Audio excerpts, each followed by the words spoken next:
Alright, Craftmaster, magandang araw. Ating balikan ang napakagandang sparring na naganap sa dalawang world champion ng Pilipinas. Walang iba, Cuadrolas, General Casimero at si El Metodico, Milan Milindo. So, dito si Casimero, ito yung naka-white na headgear. Naka-gray naman to si Milan Milindo. Ito nga mga boxer nito is a mix. They are brawlers and boxers. Especially to si Casimero, isa yung brawler and boxer. Si Milan Milindo naman is the same, no? Ang pagkakaiba lang talaga nila is may kabilisan, no? Maluwag yung mga hakbang, mga galaw ng mga paa ni Cuadrolas General Casimero. So parehas nga to, mga veterano na sa larangan ng boxing at marami nang nakasagupa. Si Casimero, labas-pasok yan sa bansa at lumalaban nga sa iba't ibang lugar sa buong mundo. Si Milan Milindo lumalaban din naman yan sa Amerika at kahit sa bansa. And ito nga, nagkaroon sila ng pagkakataon na magharap dito sa Omega Boxing Gym upang magkaroon sila ng sparring.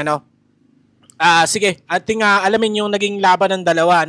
So makikita natin si Milan Milindo, siya yung aggressor.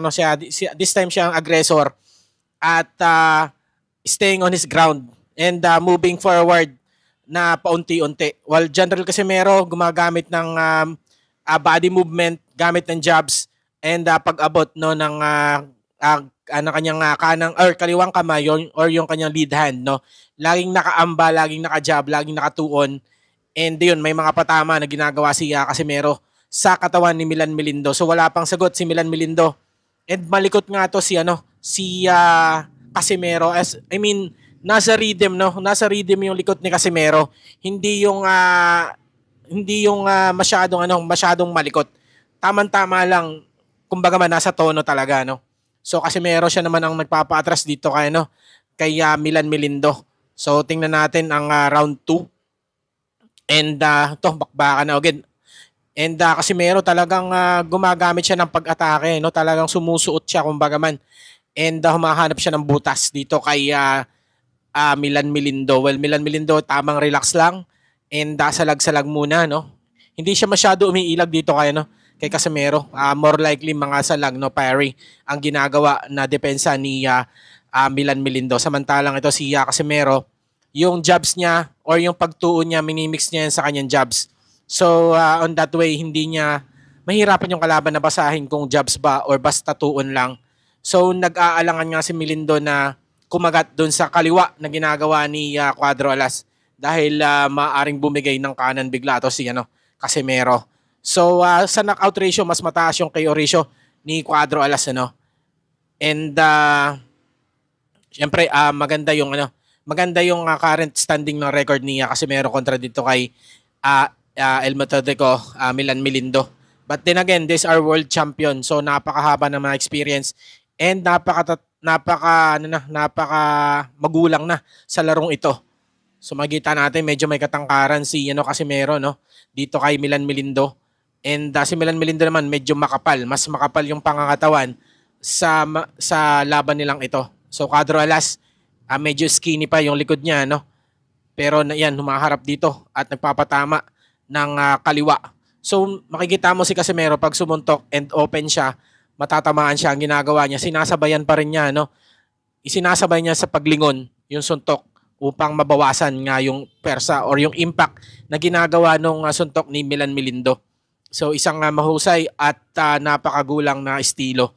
So ito si relax lang naman yung mga braso, mga kamay, yung placement ng mga braso at yun nga yung forma ng kanyang mga kamay upang lumapit at magbanta ng pagsuntok is nakababa lang naman yung mga kamay and bigla na lang yan na umaatake. So gumagawa ng lateral movement dito si Cuadrolas at medyo nahihilo si Milan Milindo sa pagsunod sa mga movement. So ito nga si Casimero is meron niyang pwede kaliwa, pwede kanan. But more likely nagre-reset yan, babalik siya sa kanan. And tingnan natin yun.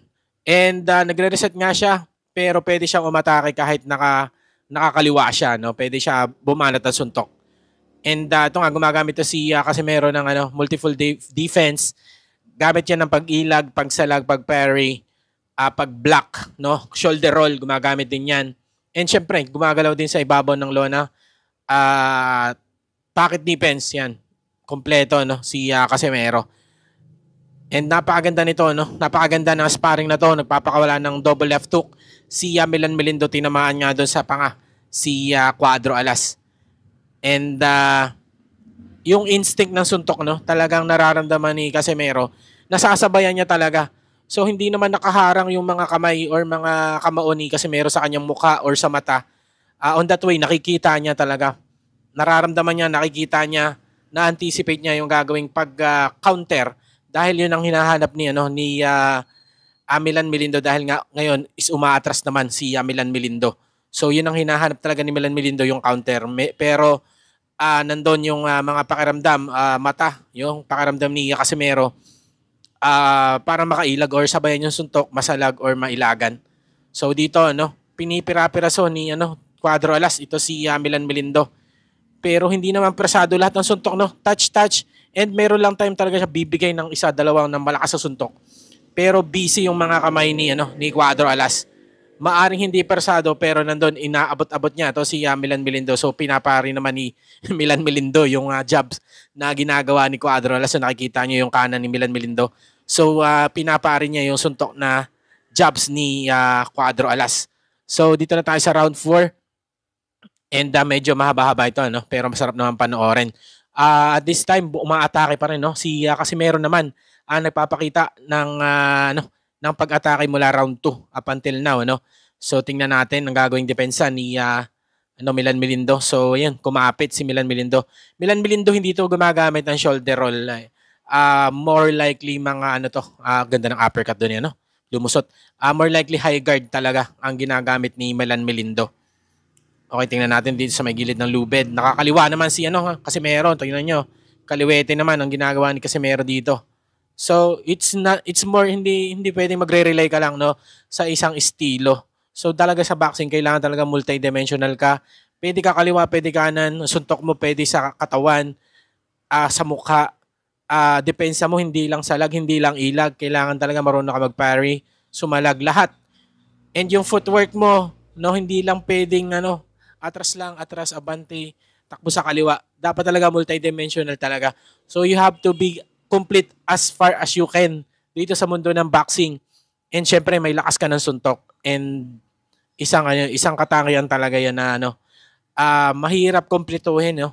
Yung kompleto ka na may lakas ka pa ng suntok, and that makes great fighters na talaga namang sumisikat, no? Kompleto Ricardo, wala ka masasabi. Matalino dumiskarte, may lakas ng suntok, may bilis, lahat na nandiyan. So yan talaga yung mga high level world champion. Yan. So ito nga, ganun pa rin ang sistema kasi meron pa rin. Gumagamit naman siya ng head movement doon, para hindi mabasa ni Milan Melindo yung gagawin niyang pagsugod. Okay, dito kasi meron quantum combination. Pero nandun, matapang talaga to si Pero matalino talaga si matalino talaga to si Milan Melindo. So talagang inaabot-abot niya pero sinasalag-salag lang ni Milan Melindo. Pero talagang hindi mapigilan yung aggressiveness at yung persa na pag-atake ni Casemiro. So yun lang, Craftmaster, at sana nag-enjoy tayo sa naging laban ng dalawa, Casemiro versus El Metodico, Milan Melindo. Maraming salamat.